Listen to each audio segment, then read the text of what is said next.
Então vamos lá, amados. Evangelho de Lucas, capítulo 18, verso 14. O título da mensagem hoje é: Os que se humilham serão exaltados. Você que nos assiste pelas redes sociais, compartilhe essa mensagem, se inscreva no nosso canal no YouTube, Igreja Deus Criador. Receba essa palavra para que Deus te abençoe. Os que se humilham serão exaltados. Então vamos lá. Lucas 18, verso 14, palavra de Jesus. Jesus diz assim: digo-vos que este desceu justificado para a sua casa, e não aquele, porque qualquer que a si mesmo se exalta será humilhado, e qualquer que a si mesmo se humilha será exaltado. Que palavra tremenda. Eu leio toda a igreja, você que nos acompanha, repita após mim com muita fé no teu coração, guardar essa palavra de Jesus que diz assim: digo-vos que este desceu justificado para a sua casa, e não aquele, porque qualquer que a si mesmo se exalta será humilhado, e qualquer que a si mesmo se humilha será exaltado. Palavra de Jesus, coisa bonita. Coloque a tua Bíblia sobre o teu assento. Vamos orar para que o Espírito Santo fale conosco, com você que nos assiste, aonde você estiver, receba essa palavra. Senhor, o nosso Deus e nosso Pai, em nome de Jesus, nós já oramos, louvamos o teu nome e estamos aqui ainda na tua presença, e queremos que o Senhor abra os céus, derrame bênçãos sem medida sobre nós, sobre cada pessoa que aqui se encontra presencialmente, começa que nos assiste agora, essas que vão, outras não vão nos assistir. Abre o céu sobre elas, derrama bênçãos sem medida, arranca toda enfermidade, traz cura, libertação, tira todo o pavor, todo o medo, assombração, ansiedade, depressão, angústia da vida dessa pessoa. Traz bênçãos sem medida para que o teu nome seja glorificado. Em nome de Jesus, diga amém. Vamos aplaudir o Senhor Jesus. Isso, aplauda, diga glória a Deus.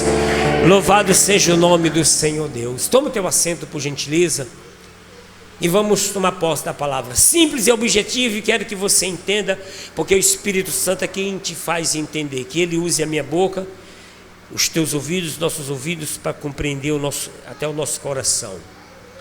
A palavra é muito clara. Jesus vai dizer assim: porque qualquer que se exalta será humilhado, e qualquer que a si mesmo, diga a si mesmo, se humilha. Não é aqueles que as pessoas falam: os humilhados serão exaltados. Você já viu esse ditado que as pessoas falam sem pensar? Os humilhados serão exaltados, porque ela passou uma situação de frustração ou de humilhação, ou quem sabe ela está enfrentando isso ainda. Aí diz: os humilhados, depois tu arruma, pastor Beto, os humilhados serão exaltados. Não, aqui está bem claro: serão exaltados aqueles que a si se humilham. Há uma diferença daqueles que se humilham para aqueles que são humilhados. Por que há essa diferença? Querido, para se humilhar é preciso, antes de tudo, humildade. Para se humilhar precisa humildade, precisa reconhecer o erro, reconhecer que você foi longe, que não é bem assim. Eu quero dar 3 exemplos aqui para vocês, eu citava até outro dia, antes de vir qualquer texto. O primeiro exemplo que eu quero dar é o de Jonas. Jonas é aquele que o peixe engoliu ele, a baleia. O Jonas, Deus disse para ele pregar na cidade de Nínive, aí ele não foi. Não foi porque não quis não, querido.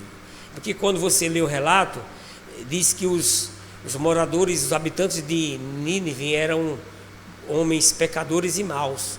Os historiadores dizem que eles matavam os homens e faziam pirâmides com a cabeça dos homens. Aí Deus diz, manda o Jonas pregar lá. Aí Jonas disse: eu? Jonas disse: eu até vou, Senhor, mas quando viu a maldade daquele povo, Jonas disse: dá não. Aí Jonas botou na mente o seguinte: eu vou me esconder de Deus. A primeira embarcação que veio, no primeiro porto ele chega, entra no navio e foge de Deus. Ele vai lá dormindo na embarcação. Aí quando chega no meio do mar, dá aquele problema, tempestade, o barco querendo afundar, e começaram a desfazer das coisas, jogando fora, e ele caladinho. E Deus falou que era por causa dele. A ponto que cada pessoa rogava ao seu Deus, diz o texto. As pessoas rezavam, suplicavam, oravam, intercediam, rezavam, faziam de tudo sem imaginar. E nada daquela tempestade parar. Até que o Jonas diz assim: olha, gente, tudo isso que está acontecendo é por causa de mim. Eu que estou em pecado. Nós vamos ver essa humildade do Jonas. Isso chama-se humildade, isso chama-se caráter. É eu que estou em pecado, eu desobedeci a voz de Deus. E se vocês me jogarem no mar, a tempestade para. Os camaradas pegaram ele e jogaram no mar. Aí a baleia veio e engoliu ele. Aí a embarcação acalmou-se. O que nós vamos ver no Jonas? Humildade. E até quando ele está no ventre do peixe, lá no Jonas 2, ele diz: do fundo do inferno gritei e Deus me escutou. Deus me libertou. Então humildade é isso. Mas tem gente que vê tudo errado, às vezes ela sabe que ela é culpada, ela não reconhece. A segunda pessoa que eu quero dar um exemplo, que eu já li aqui outro dia, mas para quem está nos assistindo, é o exemplo de Judá. Judá, um dos filhos de Jacó, que levou o nome da tribo de Judá. Ele casou o seu primeiro filho, não teve filhos, o primeiro filho morreu. A Bíblia diz que o filho dele era grande pecador, era mau contra o Senhor, aí Deus matou ele. Aí a lei mandava que o irmão mais velho casasse com a viúva para suceder o primeiro. Aí o segundo filho ele deu para Judá, para Tamar. Tamar casou, e a Bíblia diz que ele também era grande pecador contra o Senhor, e o Senhor matou ele também. Aí Judá, sem querer mais dar nenhum filho para Tamar, pensando que ela ia matar o outro filho, só tinha um mais novo. Ele mandou ela para a casa do pai dela, devolveu ela e disse: fica lá até o menino ficar de maior, e quando ele crescer ele casa com você. Só que ele não deu, se esqueceu da promessa. O menino ficou grande e ele não cumpriu a promessa. A menina ficou lá desolada, humilhada. Deus deu uma estratégia para ela. Ela disse: vou me deitar com ele. Aí ele vai um dia cuidar das ovelhas. Estou resumindo aqui para a gente não tomar muito tempo. E ela se veste de prostituta, cobre ali o rosto e se oferece a ele. Ele aceita, não tem dinheiro para pagar, dá o colar dele, dá o cajado, o bordão, e como pagamento, e ele vai ter a relação com ela.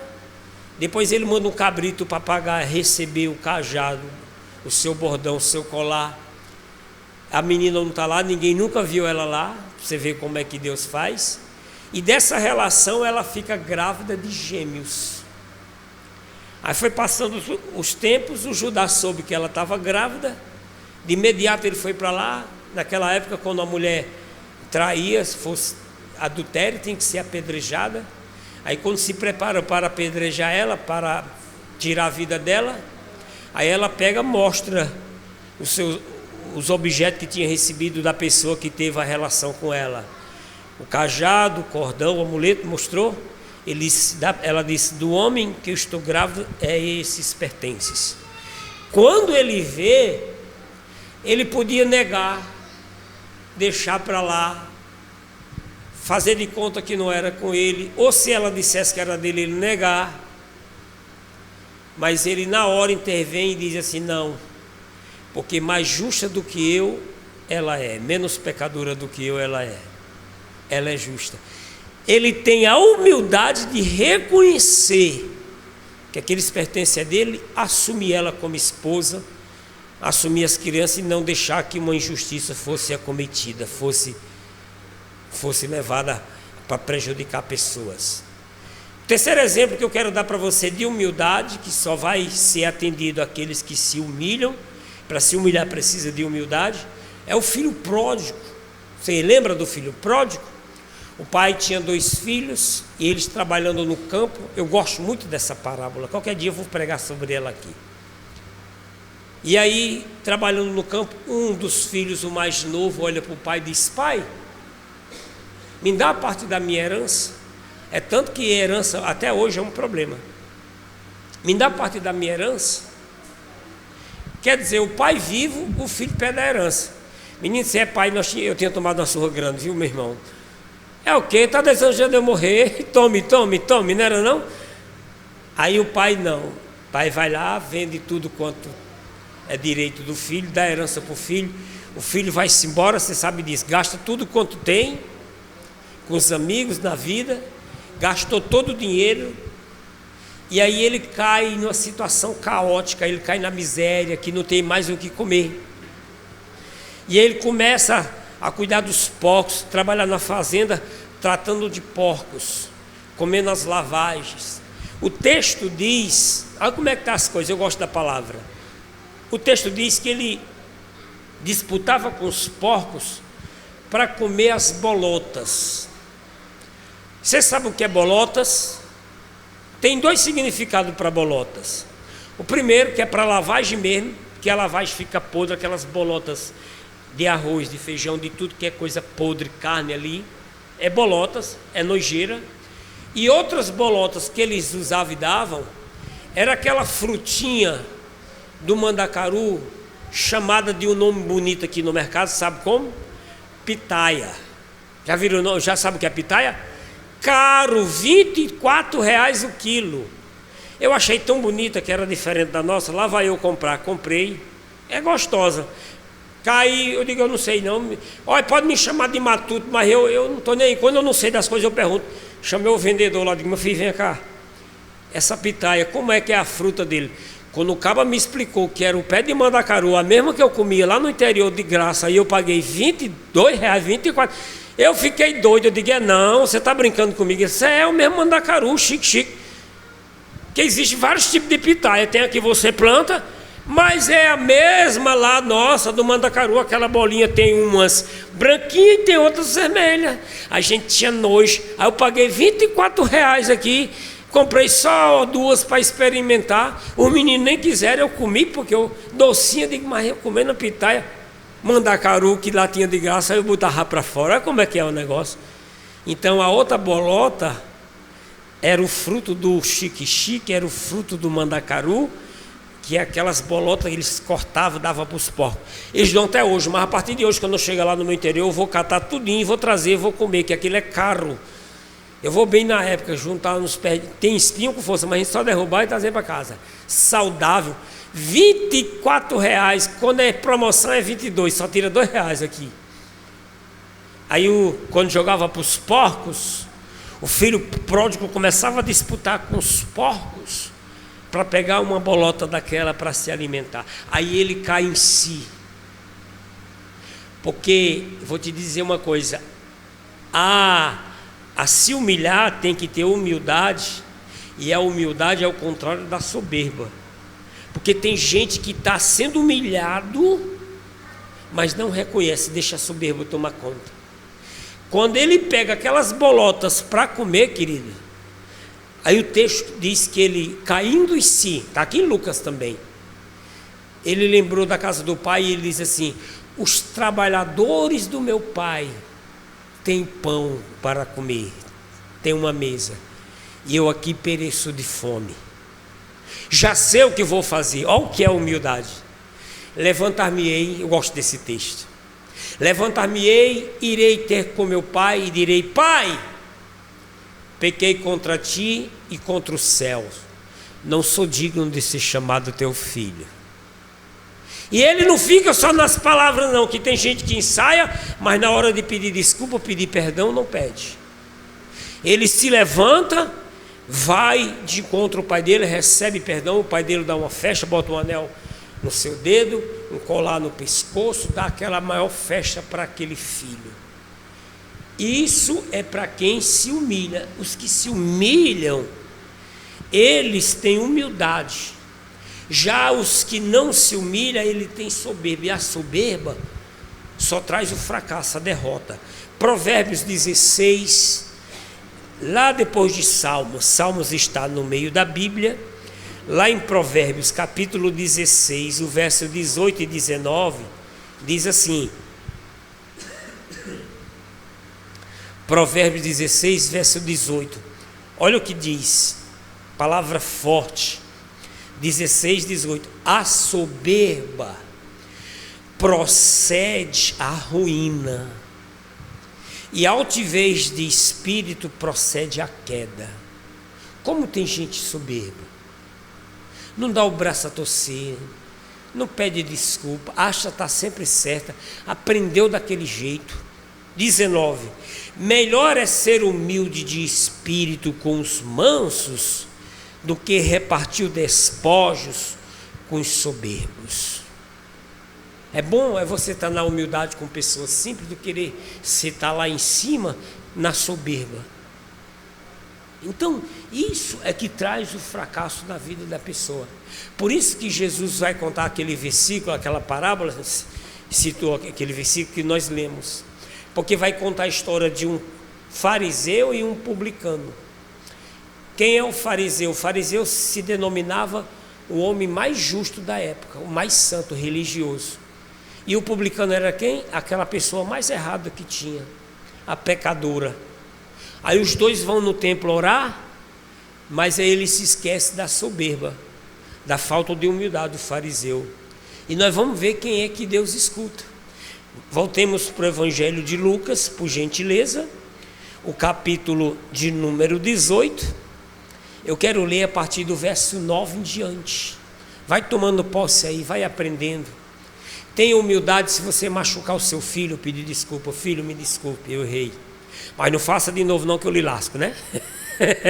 Eu lhe dou. Lucas 18, verso 9. Filho, é a maneira da gente falar. O pai errou, a mãe errou, daqui um abraço. O filho também tem que ter o reconhecimento. Mãe, pai, eu fiz errado, me perdoe e dá um abraço. Mas parece que as pessoas dentro de casa, ela tem mais coragem de fazer isso com o de fora do que com os de casa. Às vezes a pessoa de fora ela pede desculpa, mas por de casa não pede. Essa é a razão de muito fracasso nos casamentos. A mulher sempre acha que está errada, está certa, o homem acha sempre que está certo. A mulher sempre acha que o homem que está errado, o homem acha que sempre que a mulher está errada. Não, eu sou homem, ela tem que ir, aí já entra o preconceito. Não, querido, eu aprendi um dos meus pastores que dizia, no reino de Deus ninguém tem razão. Eu estou certo, não, no reino de Deus não tem razão não. Faça você. O que queres que os homens te façam, faça você primeiro. Isso eu aprendi em casa. Minha mãe disse, lava esse copo, foi o meu irmão que sujou. Eu estou mandando você lavar, e não lavasse não. Lave. Ah, foi fulano. Não, vou lavar aqui. Não custa nada. Isso é humildade. Chegou lá, a louça está cheia de pia, não, vou lavar. Mas a primeira coisa que algumas mulheres fazem, já sujou. Aí começa o pau cantando dentro de casa.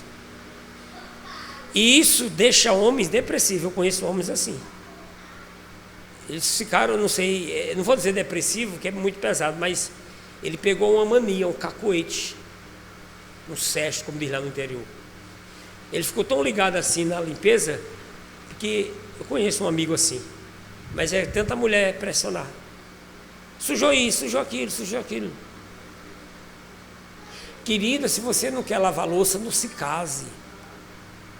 Homem, se você vai ver que não aguenta o negócio, a mulher assim, não case. Agora, se você vai aguentar e vai lavar louça, case. Que não cai nada também não. Minha mãe diz assim, deixa eu usar o popular da minha mãe. Não, vou lavar louça não. Minha mãe, não cai não vai ficar aleijado não. Pode lavar, a gente sempre lavou. Você homem lavar louça não vai deixar de ser homem não. É bonito. Eu acho bonito. Vou ensinar seu Benjamin a lavar louça e tudo. Mas eu estou dizendo para ele, não deixe, ela acostuma a mulher não, senão ela não deixa. Esses dias eu vi, essa internet é boa. Um camarada dizendo, olha, se você não faça uma coisa que a mulher tem que fazer não, que senão mais nunca ela faz. É você que vai fazer o resto da vida. Eu fiz um café, olha, minha mulher não faz mais não, ele contando. Ela só levanta quando eu faço o café. Se eu não levantar, ela fica deitada até meio-dia. Só quando faz choque na xícara, ela levanta. Eu faço o café. Então, se é coisa da sua mulher fazer assim, não faça não, que senão ela não faz mais não. Lógico que eu levanto. Se minha esposa estiver deitada um pouquinho, não tiver, eu faço. Ultimamente ela pegou e está fazendo, mas eu até vejo como ela está fazendo, digo, eu vou demorar mais, que ela vai lá e faz. Aí um vai se escorando no outro. Mas faça, sem briga, no acordo. O casal é um time. Vamos fazer isso aqui. Independente de ser função minha, ou é função nossa, vamos cuidar. Os dois meninos, às vezes minha esposa está lá tirando, eu já vou lavando o nariz das crianças, da gripe, a coisa, já vou lá, bora. Inventa uma brincadeira, já vou. Aí já adianta, um já troca de roupa, outro já faz uma comida. Glória a Deus. Mas voltando a falar da humildade, é reconhecer.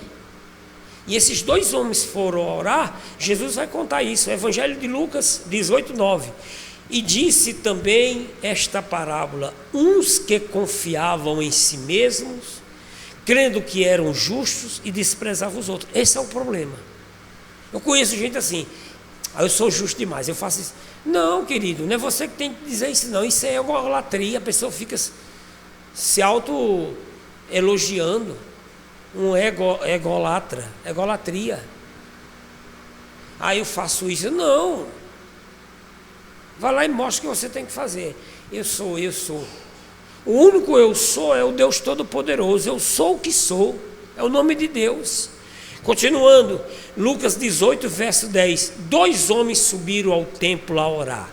Um fariseu, outro publicano. Já te expliquei quem era. O fariseu se dizia santo. Era o religioso da época.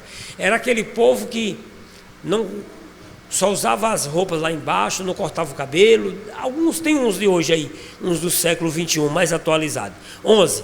O fariseu, estando em pé, orava consigo desta maneira. Olha a oração dele, Jesus vai revelar isso.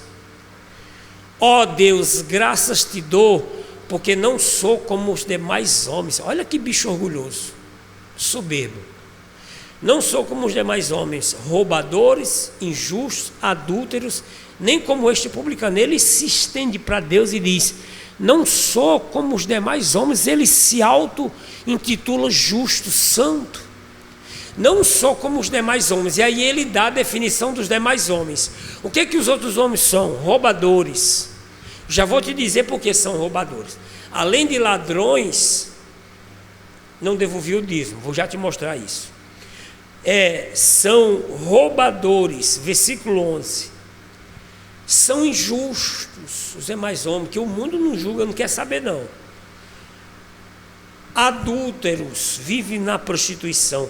Aí ele, por não se cansar de falar dos outros homens, ele se dirige ao camarada que está lá orando, ele não sabe nem quem é, mas ele sabe que é um publicano, ele diz: nem como este publicano. Ele começou a julgar aquelas pessoas, eu sou melhor que você. Não, ninguém é melhor do que ninguém. Nem se você tiver a riqueza que tiver, a sabedoria que tiver, a saúde que tiver, você não é melhor que ninguém. Porque você vai para o mesmo lugar, para a mesma vala. Comentando outro dia com outras pessoas, elas diziam: não existe valente. Não existe. Jesus disse que quando o valente está lá guardando a sua casa, armado, vem um mais valente do que ele, amarra o que ele tem, tira tudo que ele tem. No meu interior tem um ditado: os valentes moram aqui, no cemitério. E esses dias eu dei risada e cheguei contando para minha esposa. Eu acho que eu até falei no culto aqui, eu passei com o meu cachorrinho, aí nessas voltas tem um cachorro lá, eu já falei, um vira-lata grande. Com pessoas ele é dócil, ele é meu amigo, mas com outro cachorro, o bicho é o cão mesmo, é o cachorro, ele é a fera. Ele mata outros cachorros, pra você ter ideia. E ele pegou o coitado do meu Sansão. Se demora um pouquinho, ele tinha matado o Sansão. Ele deu só uma pegada nas costas do Sansão, quase aleijou o Sansão. Eu e outro dia a mulher disse: meu filho, pega o seu cachorrinho, que o nome dele é Coronel. Se Coronel pegar ele... Aí eu chegava lá, olhar para Coronel, ele só olhando para mim, eu disse: tu é mau, hein, Coronel? Tu quase acabou com o Sansão. Não passa cachorro lá. Aí o que fizeram? Eu cheguei em casa dando risada, bichinha, e eu dando risada. Soltaram 2 cachorros lá, nessa rua. Lindos cachorros, a gente começou a botar comida, eu mesmo botei comida. O camarada dizendo, esse cachorro é valente, chega perto dele não. Aí eu vou para a escola levando o menino, Ana Clara botando na mão na cabeça dos cachorros. Ficaram amigos da gente. E esses cachorros não mexeram com o meu Sansão, ficaram amigos também. Acho que tem comida, eu disse para não brigar. Resumindo, esses cachorros deram uma surra no tal do coronel, o valentão, que o coronel está hospitalizado com o veterinário tomando remédio. Eu dei risada, não, minha esposa, coitado do bichinho, mas eu dei risada, que não tem valente. Eu digo, se Sansão entendesse agora, Sansão estava dando tanta da risada, e Sansão dizia, ai, foi daí em mim? Que coronel se recupere. Eu vou até perguntar para ver como é que ele está. Não tem valente, meu amigo. E esse outro cachorro foi lá no quintal dele.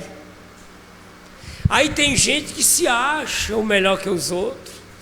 O publicano, o fariseu diz, não sou como os demais homens, nem como esse publicano, porque ele sabe o pecador dos publicanos. Talvez você saiba o pecado de outras pessoas. Pastor, eu sei, ela é adúltera, é um gay, é um homossexual, é um ladrão, é um bandido. Sim, mas quem é você? E você não tem nenhum pecado não. Você é o santarrão. Você está fazendo que nem um fariseu. Esse publicano, roubador. Continuando no texto 11, ele diz no finalzinho, não sou como os demais homens, roubadores, injustos, adúlteros, nem como este publicano. 12, aí ele diz, jejuo 2 vezes na semana e dou os dízimos de tudo quanto possuo. Olha por que ele vai dizer que é santo, porque ele jejua 2 vezes na semana e ele devolve o dízimo. Esse aí é um roubador, ele não devolve o dízimo. Ele é um publicano, ele cobra imposto em vale, ele cobra os impostos das pessoas, ele rouba as pessoas. Ele rouba Deus. Eu não. Olha que homem santo. Versículo de número 13 diz assim: o publicano, porém, estando em pé de longe, nem ainda queria levantar os olhos ao céu, mas batia no peito dizendo, ó Deus, tem misericórdia de mim, pecador. Ele batia no peito. Sabia que muitas pessoas lá fora têm mais temor do que certos que estão dentro da igreja. Que estão dentro da igreja acham que são santos demais. Aí esses que estão lá fora, eles têm até medo. Convide, com todo respeito, se ela escutar, Luciana, você sabe que eu te amo muito, tenho orado por você. Convida a irmã de Beto, Luciana, para ir no culto. Eu estou cansado de convidar ela faz logo os cálculos. Segundo domingo do mês é Santa Ceia, vou não. Ela está lá desviada, mas ela sabe que o segundo domingo é a Santa Ceia, ela tem um medo. Vou não. Eu começo a dar risada. Muitas pessoas que estão desviadas, estão lá fora, elas têm temor e medo, e têm tremor. Não, pastor, se ela tivesse medo, ela não vivia no pecado. O pecado cega a pessoa. O pecado, a Bíblia, Davi chega a dizer que ele é doce como mel, a pessoa vai se afundando, ela nem percebe, e começa a ficar que nem o fariseu. Não sou como os demais homens, eu sou justo. Aí o publicano batia no peito, dizendo, tem misericórdia de mim, ó Deus, porque eu sou pecador. Ele não tinha coragem de nem levantar o rosto para Deus, ó.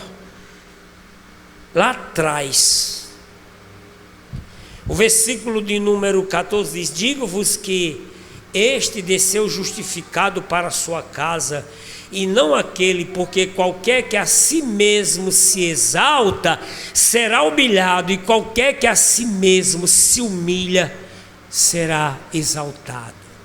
Essa é a ordem. Você precisa se humilhar, chegar diante de Deus e dizer, Deus, eu errei, falei o que não devia, falei contra o meu esposo, contra a minha esposa, contra o meu filho, contra o meu pai, contra a minha mãe, contra o meu amigo, fui desrespeitoso com o meu professor, com aquela autoridade.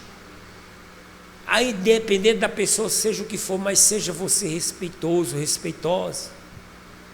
Porque quando a gente se humilha na presença de Deus, Deus exalta. Aí sim, já quero encerrar com vocês na primeira epístola de Pedro, lá no finalzinho, Hebreus, Tiago, 1 Pedro, capítulo 5, 1 Pedro 5, eu quero ler o versículo 5 e 6 para a gente encerrar.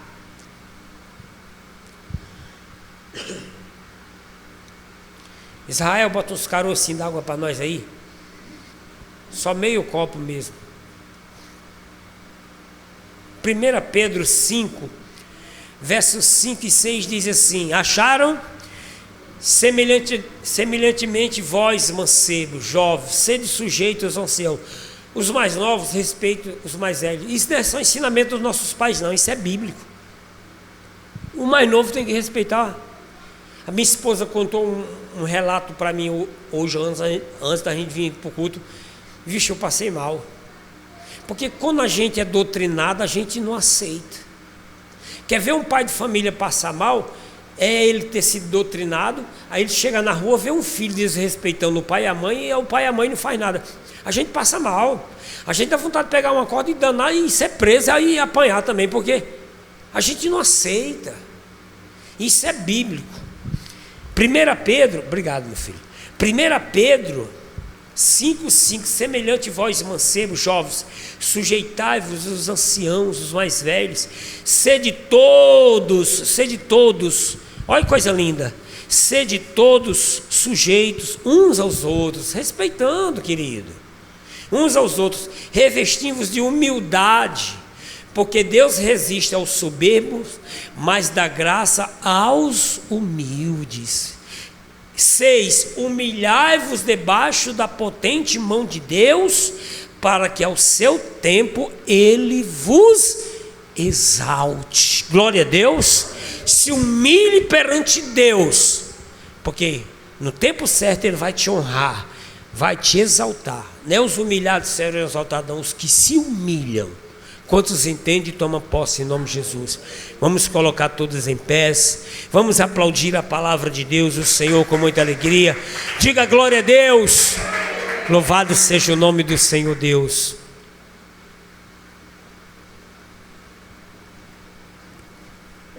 Eu quero orar com você agora, inclusive com você que nos assiste. Se arrependa dos seus pecados. Salve o seu casamento, salve a sua amizade, salve a sua família. O perdão, a humildade salva um monte de coisa. Reconhecer: não, eu errei. Tu sabe o que vai acontecer quando você fizer isso? As pessoas vão te respeitar. Não pense que elas vão te humilhar só porque você se humilhou e pediu desculpa, não. Ela vai ver que você tem caráter. Eu contei isso domingo, quando uma pessoa falou isso de mim. No meio de uma discussão assim, perguntaram para mim: você fez isso? Eu disse: fiz. Aí o meu irmão disse assim: ó, eu não disse que ele ia dizer que ele não ia negar. Porque quem lhe conhece, querido, do teu caráter sabe. Eu disse aqui outro dia: se o pastor Betão, alguém chegar dizendo assim: eita, pastor Betão falou isso e isso de você, sabe o que a pessoa vai dizer? Pastor Betão falou isso. Sei não, viu? Essa conversa está estranha, eu acho difícil. Deixa eu vou perguntar aqui para ele. A pessoa: não, eu tô... Porque quem conhece o teu caráter, fulano fez isso, Maria do Carmo fez isso. Eu digo: Carmo fez isso? Rapaz, foi mesmo? Conta aí como foi. A pessoa quer até saber o detalhe, porque a pessoa acha absurdo. Então, você pedir desculpa, você se humilhar, não pense que eles vão te humilhar, não. A Bíblia diz que a gente coloca um fogo sobre a cabeça daquele que a gente pede perdão, como sinal de poderio, e vai te respeitar. Não te vê como coitadinho, porque sabe que você tem caráter e que você ama Deus e que você não gosta de coisa errada. Glória a Deus. Coloque a mão sobre o teu coração. Você de casa, Se arrependa de todo o coração, volte para Jesus, declare Jesus Cristo como teu único Senhor e Salvador.